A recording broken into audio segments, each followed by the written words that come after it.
Boa noite, amigo. Bem, no ano de 1755, em pleno surgimento do iluminismo, aconteceu um grande terremoto em Lisboa, que destruiu quase toda a cidade. Um terremoto muito intenso, o que tomou os europeus de grande surpresa, porque Lisboa era nada mais, nada menos do que uma das cidades mais católicas da Europa, onde o povo mais comparecia à missa. Aliás, em pleno século XVIII, não ir à missa era praticamente um crime em Portugal. Se você não fosse visto na igreja no dia de domingo, você já estava falado na segunda-feira.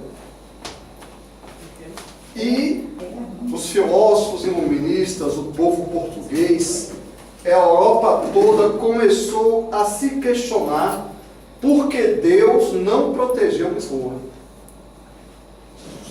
Porque na cidade que mais se rezava a Deus, do povo mais piedoso, teve um enorme terremoto que destruiu a cidade quase inteira, inclusive as igrejas. Fenômenos como esse foi que levou filósofos e iluministas a perguntarem por que Deus permitiu o mal. Se era porque, por sua vontade, então ele não era tão bom quanto diziam, ou se é porque ele não podia evitar o mal, então ele não seria todo poderoso.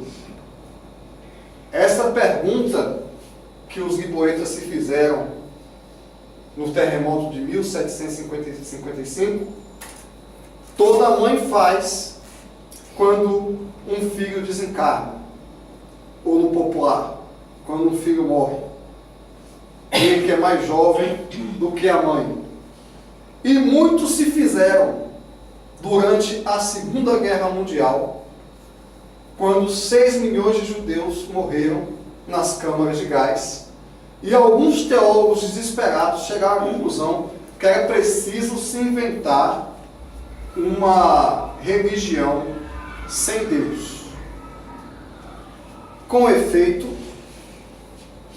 a impermanência das coisas materiais e as aparentes injustiças por conta da transformação da matéria são um grande desafio para a religião. O porquê pessoas jovens morrem, partem, e o porquê alguns ficam idosos, doentes, mas não partem desta para melhor. O porquê alguns criminosos parecem ser o homem de aço.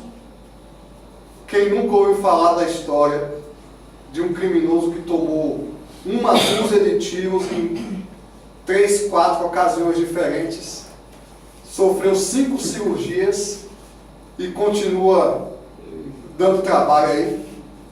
E às vezes o homem de bem, eu já ouvi falar de um homem de bem que desencarnou porque tropeçou e bateu a cabeça num paralelepípedo na calçada.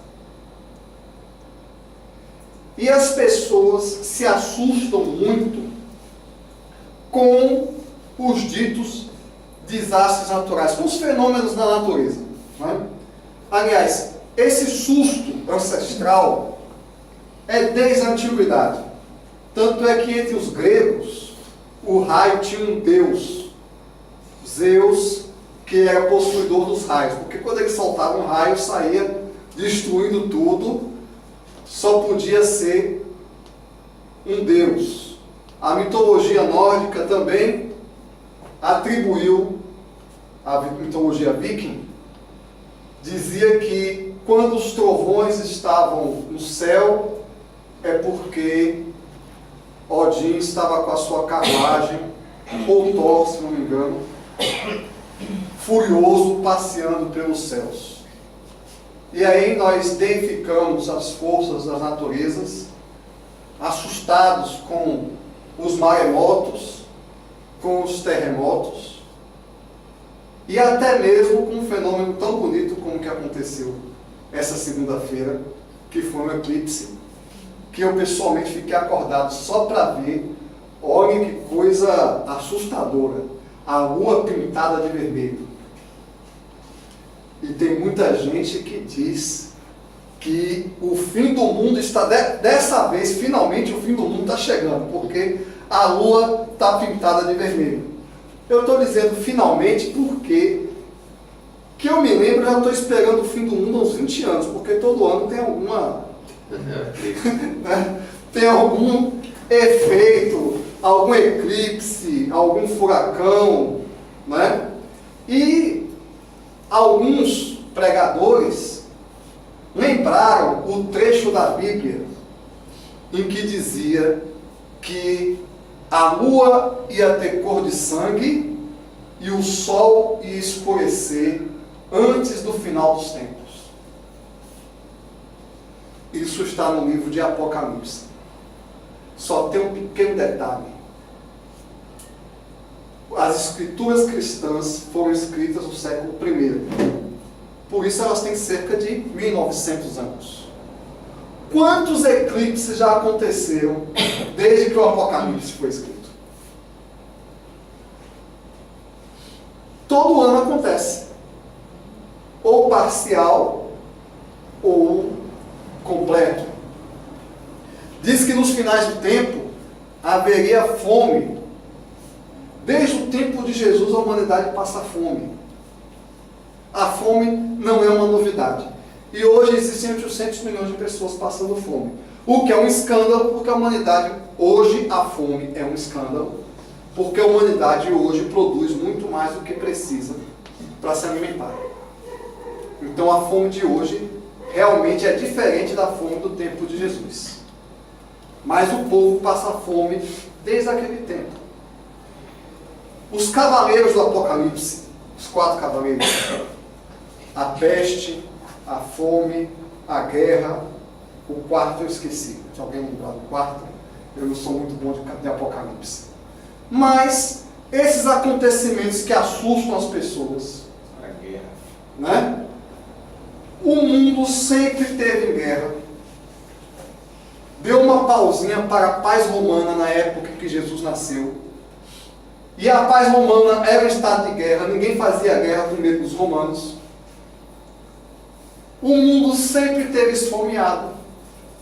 O mundo sempre teve doente. Haja vista a peste negra que aconteceu no meio da Idade Média, no ano 1000.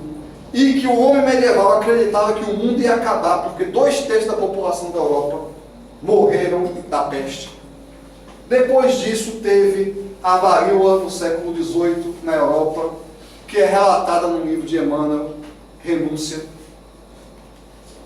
Então, esses fenômenos todos que as pessoas religiosas hoje se assustam porque é o fim dos tempos, porque tem maremoto, tem terremoto, eles são naturais. Porque a vida é algo muito frágil. A única condição necessária para se morrer é estar vivo. Para vocês terem uma ideia, para a gente fazer uma ideia da fragilidade do homem, né? Da fragilidade da nossa vida. Uma variação de temperatura de 10 graus para a gente é a morte. Se variou de 30 para 40, tem gente pedindo a morte. No espaço sideral, varia de 150 negativo a 400 positivo em 1 minuto. A temperatura do interior do Sol é de 1 milhão de graus. E a gente aqui, se variar 5 graus, se der uma ventaniazinha, se chover, está resfriado. Uma chuvinha, só derrubar uma águazinha em cima, molhar a cabeça. já fica resfriado. É um equilíbrio. A nossa permanência física na Terra é um equilíbrio muito frágil. Mas a lei do universo não é essa. A lei do universo é a lei de transformação. É a lei de estrelas que explodem em supernovas com uma bomba que tem 1 milhão de vezes o brilho do Sol. Quando uma estrela explode numa supernova. Quando um cometa cai num planeta. O universo que a gente vê de noite e acha bonitinho, o universo não é tão pacífico como a gente acha. São estrelas explodindo, são estrelas sendo criadas, são planetas surgindo, planetas sendo estraçalhados, asteroide caindo para tudo quanto é lado, cometa indo para tudo quanto é lado. Há 60 milhões de anos, que na vida da Terra, em um segundo, caiu um asteroide e acabou com os dinossauros. Agora, se esse asteroide não acabasse com os dinossauros, a gente estaria convivendo com lagartixas de 13 metros de comprimento no meio da rua. Aí sim a gente teria motivo para reclamar da vida. O que nos leva a outra reflexão. Tudo o que se destrói contribui para a existência da vida. Nós estamos vivos, a vida na Terra fisicamente é fruto da luz do Sol. Tanto é que os egípcios consideravam o Sol um deus. Mais precisamente o faraó Akenaton, que levou esse nome justamente por causa do culto a Atom, ao Sol. Porque ele já tinha essa intuição. O que é o Sol? O Sol é uma usina nuclear onde, por fusão nuclear, transforma hidrogênio em hélio e libera enormes quantidades de energia no processo.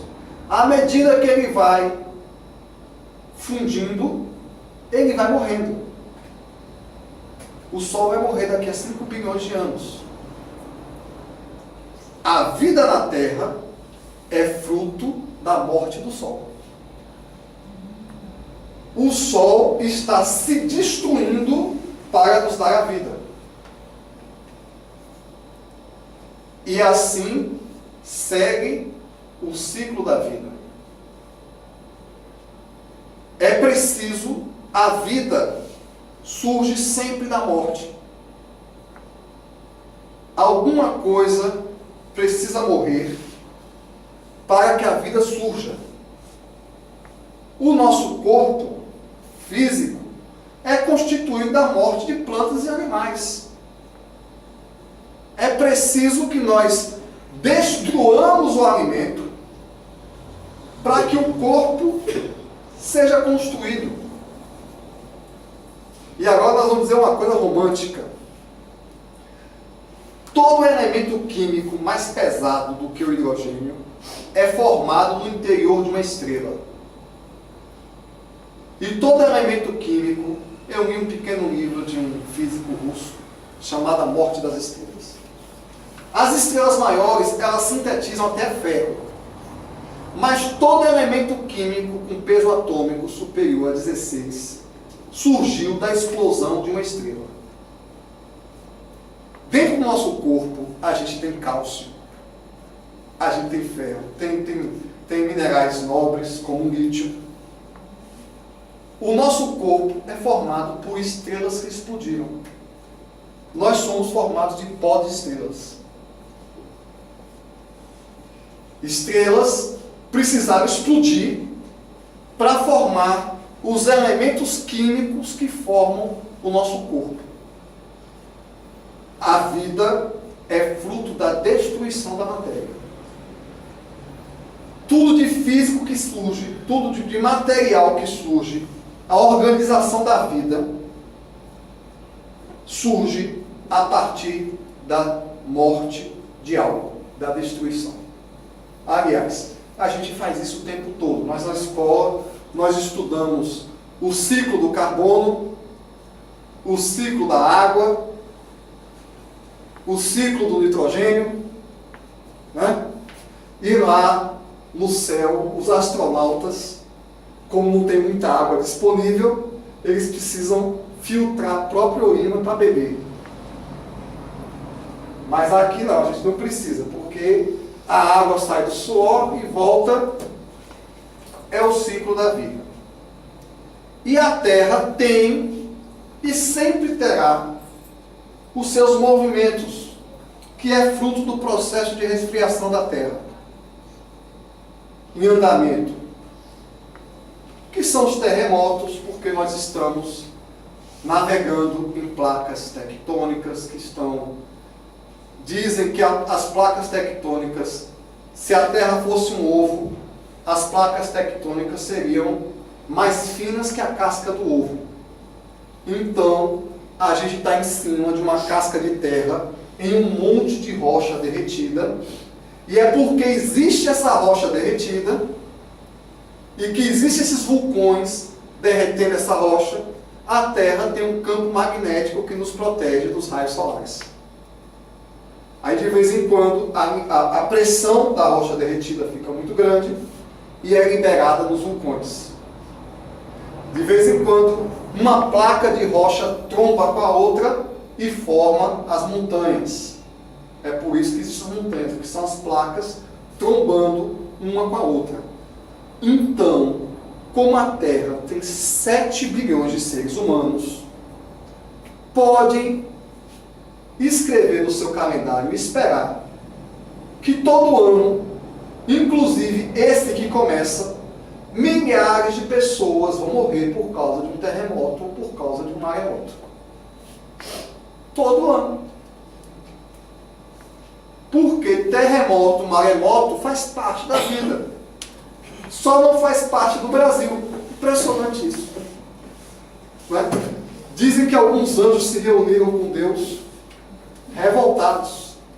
Vem cá, Deus, por que você criou um espaço geológico antigo, que não tem terremoto, não tem maremoto, não tem furacão? Olha só o Brasil, olha aqueles folgados. Aí Deus disse para eles: não se preocupe, você vai ver os políticos que eu vou mandar para lá.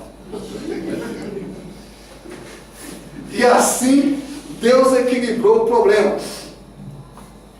Nos Estados Unidos tem uma região que as pessoas constroem as casas de madeira, porque já sabe, tem a estação do furacão. Existe alguma teoria sociológica que diz que os países como o Brasil, que tem uma ampla gama de recursos naturais e não tem os desafios naturais, como o Japão, por exemplo, diz que é uma maldição porque o povo fica acomodado. E os países que têm terremoto, que têm maremoto, eles são obrigados a serem disciplinados, como os japoneses foram disciplinados durante aquele maremoto que acabou com uma usina nuclear, e você via todo mundo na fila no dia seguinte para pegar um galão de água. Porque os desafios naturais, eles não têm a terra que a gente tem. Então eles tiveram que desenvolver uma disciplina que a gente não desenvolveu ainda. Por causa dos desafios naturais que existem pelo mundo, que enrijecem o caráter dos povos. É o que a doutrina espírita chama, entre as suas 10 leis morais expostas na terceira parte do Livro dos Espíritos, a lei de destruição. A lei de destruição é a lei da impermanência da matéria. Tudo o que é material passa. Se fosse permanente, o mundo material não poderia existir. Tem um escritor que escreveu uma história numa ilha onde as pessoas nunca morriam. E essa ilha morreu de tédio. Aliás, eu lembro de uma história mais recente. Eu não sei quantos aqui assistiram O Senhor dos Anéis. Né? Eu assisti várias vezes. E vocês devem lembrar dos elfos. Os elfos eram os imortais da história. Mas na saga de Tolkien, ele muito inteligentemente, ele começou a pensar qual seria a consequência daquela imortalidade. Você sabe o que acontece com os elfos? Eles ficam tristes de tanto viver, ficam entediados, ficam depressivos. E de tempos em tempos, milênios a milênios, eles ficam numa caverna depressivos para refazer as ideias e ressuscitar depois. E muitos morrem de tédio depois de vários milênios. A vida eterna material não é desejável. Hoje eu estava conversando com uma pessoa. Ela não é espírita, mas é simpatizante, leu muito. E ela me perguntava: quer dizer que a gente vai reencarnar várias vezes e tal? Eu digo: até purificar-se e não reencarnar mais. Aí ela disse: esse negócio de não reencarnar, de não ter um corpo, como é que é isso? Como é que eles vivem? É curioso a visão das pessoas. E eu perguntei: você realmente gosta de ter um corpo?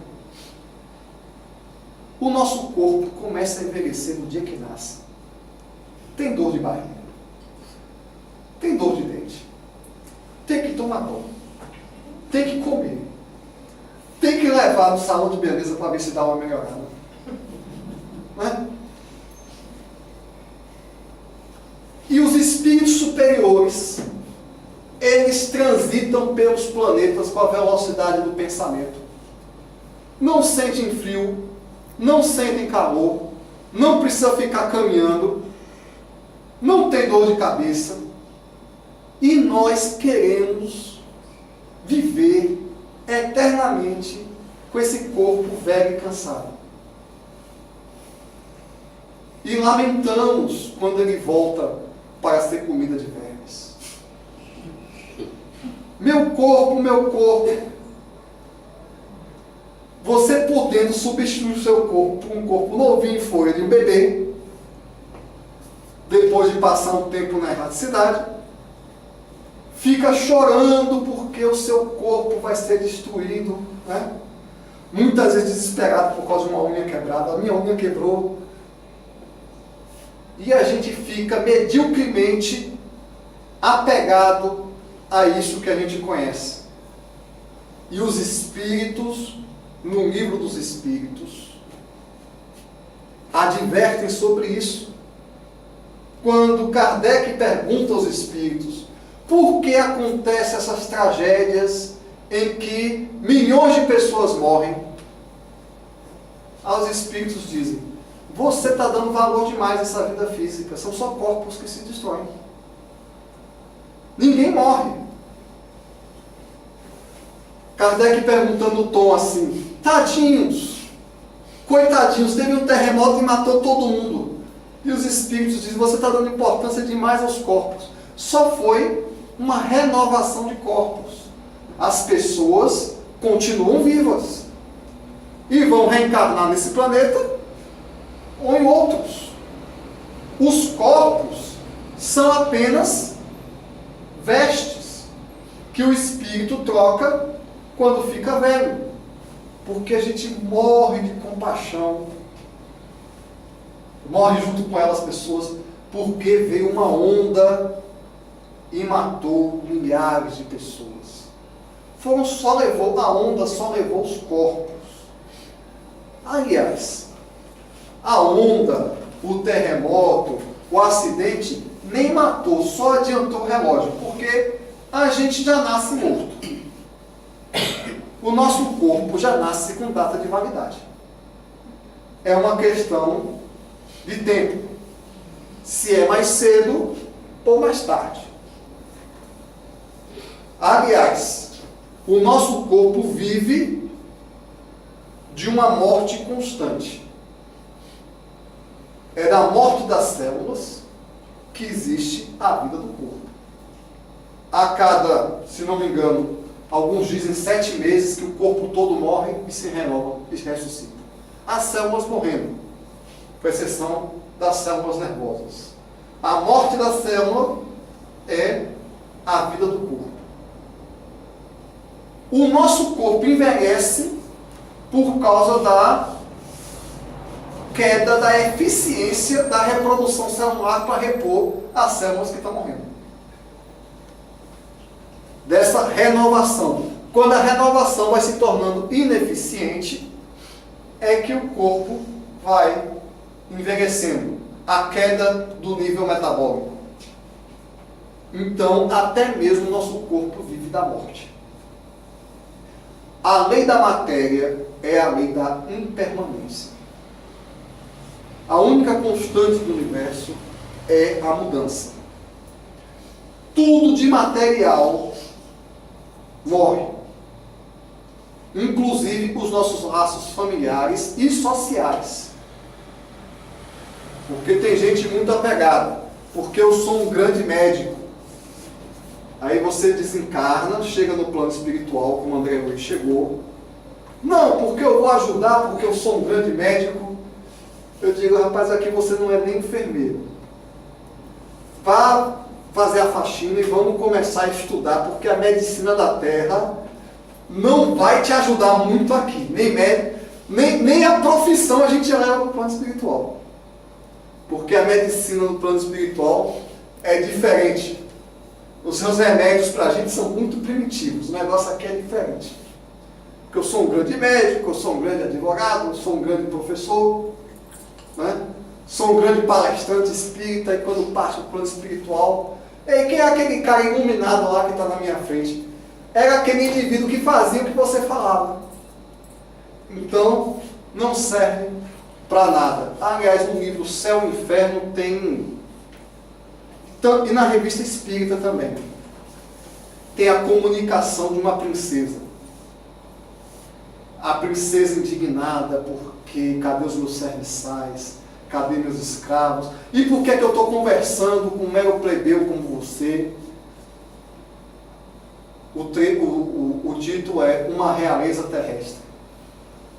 Acabou a realeza. Então, todas as coisas da Terra são transitórias. O permanente é o espírito, a construção do espírito. Tudo que é transitório na Terra tem como finalidade a construção da permanência do espírito. Só existe uma coisa que nós realmente possuímos, é a nós mesmos. E aquele que perde a sanidade mental através do pecado, vamos usar essa palavra, perde a si mesmo. Por isso, Jesus disse no Evangelho, o que adianta o homem conquistar o mundo inteiro e perder sua alma? Porque é a única coisa que nós temos. Quando nós perdemos o nosso equilíbrio espiritual, o nosso equilíbrio psíquico, nós perdemos tudo. Jesus também fala no Evangelho, aqueles que têm, ainda mais lhes será acrescentado, mas aqueles que não têm, até isso lhes será tirado. Aqueles que têm, aí o Espiritismo explica, porque o Evangelho frequentemente só se torna inteligível quando explicado pelo Espiritismo. Jesus disse, aqueles que têm, porque a única coisa que nós temos é a nossa virtude, é a nossa consciência. Aqueles que possuem a si mesmo, aqueles que são senhores de si mesmo e possuem a consciência limpa, ainda mais lhes será acrescentado. Mas aqueles que não têm, ou seja, aqueles que não têm os valores da consciência transparente, até aquilo que eles têm, que são os bens materiais, lhes será tirado. Nessa parábola de Jesus, a explicação espírita nos deixa claro que a única coisa que nós temos é a nossa consciência. O único patrimônio real do homem, o único patrimônio do ser humano, é a sua consciência pura e unida ao Criador. É a única coisa que nós possuímos. E é o único objetivo da vida. Os Espíritos respondem também a Kardec sobre os objetivos da encarnação. É purificar o espírito que sai da animalidade em direção à angelitude, de forma que ele veja Deus. Porque eles explicam que os espíritos que vêm completamente a Deus são os espíritos puros. Nesse processo de purificação do espírito, em direção à aquisição do único patrimônio real, que é a purificação da consciência, para ver Deus, corpo que morre, corpo que nasce, cidade que é destruída, para os dirigentes do planeta, para os espíritos, não significa nada. A gente está morrendo de dor por causa da casa que caiu. Para os espíritos, é só um objeto que foi destruído no processo de purificação do espírito. Nos prolegômenos, no livro dos Espíritos, os espíritos desenharam para Kardec uma folha de parreira, onde eles diziam: o vinho é o espírito. Como é que se arranca vinho de uma uva? Macerando, esmagando, pisando. E às vezes a gente reclama da vida, porque a vida está macerando, está maltratando, está pisando a gente. Mas é assim que se extrai o vinho da vida, que é a pureza, a virtude, a sabedoria. É preciso destruir a matéria para que surja o sumo do espírito. Assim como é preciso destruir a uva para que surja o vinho. É por isso que no livro dos Espíritos, os Espíritos colocaram a vinha no topo e ainda explicaram para Kardec o que significava os 3 elementos. A impermanência da vida é que traz os ensinamentos do Espírito. Quantas pessoas não despertam para as realidades espirituais e procuram uma igreja, um terreiro, ou em último caso um centro espírita, né? Depois de procurar, todo mundo bate no centro espírita, levado por uma doença que médico nenhum deu jeito. Enquanto ele estava lá com um corpo saudável, ele estava despreocupado, esquecido completamente do Criador, esquecido completamente que tem seres humanos na Terra que sofrem, esquecido da dor. Mas na hora que a dor bate a porta, que a impermanência da vida o desperta, aí ele procura a espiritualidade. Quantas pessoas não acordam para valores espirituais superiores quando aquela família aparentemente harmoniosa, você tem seu filho, você paga um excelente colégio para ele, paga o curso de inglês, paga a natação, paga o futebol, a ida na Disney World, o tênis caro e o menino está depressivo. Que é, na definição de Freud, a destruição da libido, da vontade de viver. Aí a pessoa acorda para a espiritualidade, para o fato que nem só o pão de pão vive o homem, e procura o centro espírita. Ou procura algum recurso. Kardec coloca na Gênese do Espiritismo que a dor é o aguilhão que conduz o homem ao progresso. Por quê? Porque nós estamos apegados à vida material. Então, essas injunções materiais é que conduzem o homem ao progresso. E outro trecho ele complementa: o homem é colocado na terra, cheio de desafios, para lutar pelo seu alimento, para trabalhar pelo seu alimento, para desenvolver a inteligência e a força de vontade. É para isso que nós somos colocados ligados a esse corpo, que exige cuidados o tempo todo. Que o homem primitivo tinha que passar a maior parte do tempo se alimentando. Mas não só a dor conduz ao progresso. A sabedoria e o amor também conduzem ao progresso. Mas nós temos progredido através da dor, porque na falta da dor nós nos tornamos egoístas e preguiçosos. Frequentemente, nós só acordamos para a dor do próximo quando sofremos. Diante de um desastre natural, em que a nossa casa é destruída por um furacão, aí a gente lembra das pessoas que não têm casa, que nunca tiveram uma casa nunca.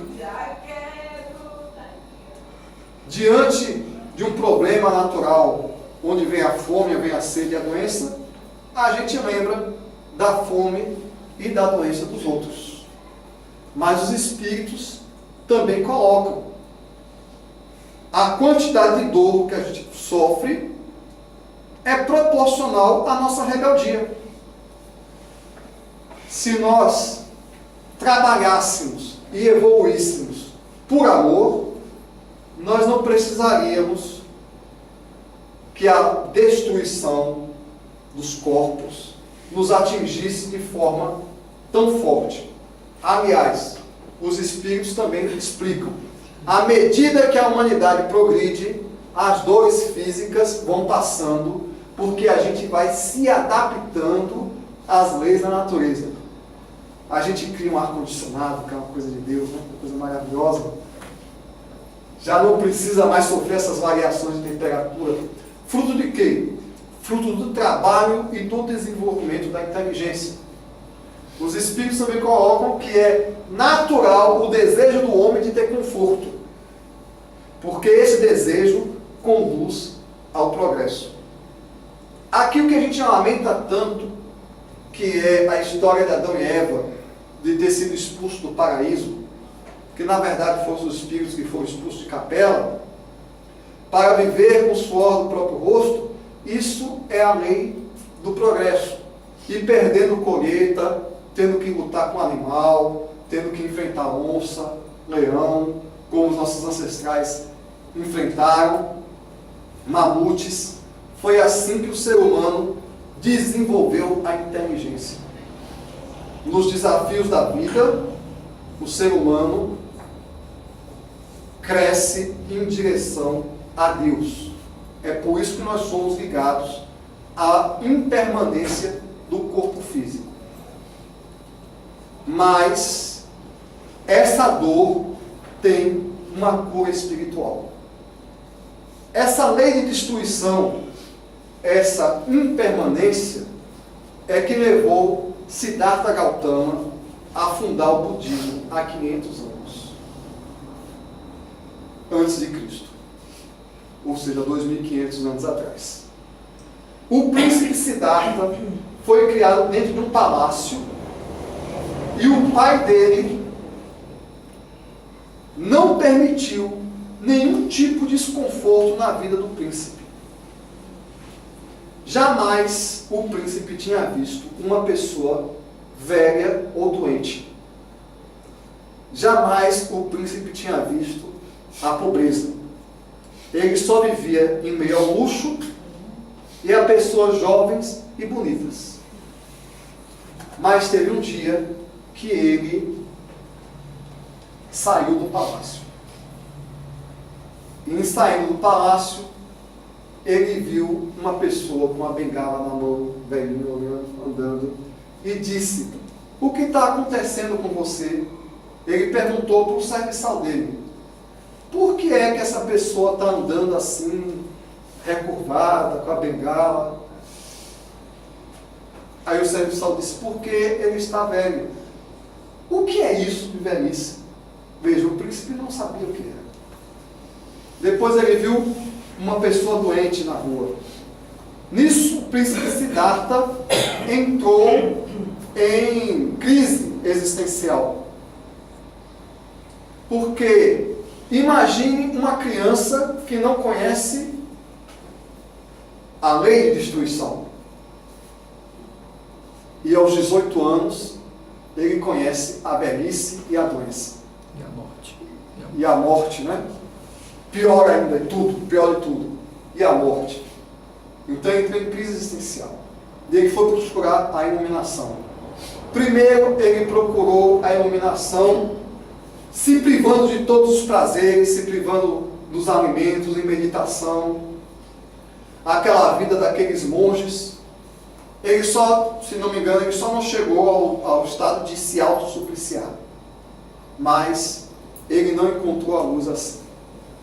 E muito meditando, o príncipe Siddhartha, intitulado Buda, que é um dos espíritos que Jesus mandou para guiar a terra, porque Jesus mandou vários missionários, ele percebeu uma coisa de uma obviedade ululante e que a gente passa a vida toda sem enxergar. A dor vem do desejo de não sentir dor. E, sobretudo, a dor vem do apego às coisas materiais. O sofrimento não é gerado pelo corpo que morre, não é gerado pelo filho que partiu, não é gerado pela mãe que morreu. O sofrimento não é fruto do terremoto, do maremoto, do carro roubado, da casa caída. Nada disso é o sofrimento. O sofrimento é o nosso apego às coisas materiais, o apego à vida, o apego à existência terrestre. É o desejo de não sofrer que nos causa a dor. Porque pequena parte das nossas lágrimas são as dores reais da vida. 90% é o tempo que a gente passa se lamentando. Meu Deus, por que eu estou sofrendo? Aí a pessoa fica inconformada porque está triste e transforma a tristeza numa depressão. O Buda entendeu isso. Ele entendeu que o problema não era a árvore que envelhecia, não é o leão que come, não é o cupim que come a nossa casa. O problema é a nossa mente. O sofrimento está dentro de nós. Mais de 2000 anos depois, os Espíritos escrevem, se não me engano, também na Gênesis do Espiritismo, ou é no Livro dos Espíritos. Estudando o Espiritismo, vocês vão sair do vale de lágrimas, não é essa a expressão que eles usam, mas, e vão passar a olhar a vida de cima de uma montanha. E para quem está em cima da montanha, as pedrazinhas do caminho não significam nada. A nossa maior problemática existencial, o pior problema do homem, a única fonte real de sofrimento do homem, é porque ele não sabe quem ele é. E essa falsa imagem que nós temos de nós mesmos é que gera todas as nossas dores. A gente acha que é um animal racional. Quando nós descobrirmos que nós somos um espírito imortal, a vida de 100 anos de um corpo não vai significar nada. Tem gente que quer se matar porque perdeu a esposa. Ele já teve tantas esposas. Já reencarnou. Já se casou dezenas de vezes. Em algumas encarnações ele aprontou e teve 10 de uma vez só. E quer se matar porque perdeu esta. Ou quer acabar com a própria vida porque perdeu a casa. Ele já teve várias casas, vai ter outras. Como dizia Raul Seixas, eu nasci há 10 mil anos atrás. Na verdade, a julgar pelo nosso ancestral mais antigo, nós nascemos há 2 milhões de anos atrás, que é o Australopithecus, nosso ancestral, éramos nós, que descobrimos o fogo e inventamos a roda. E estamos aqui chorando de se acabar, porque não comprou peru no Natal.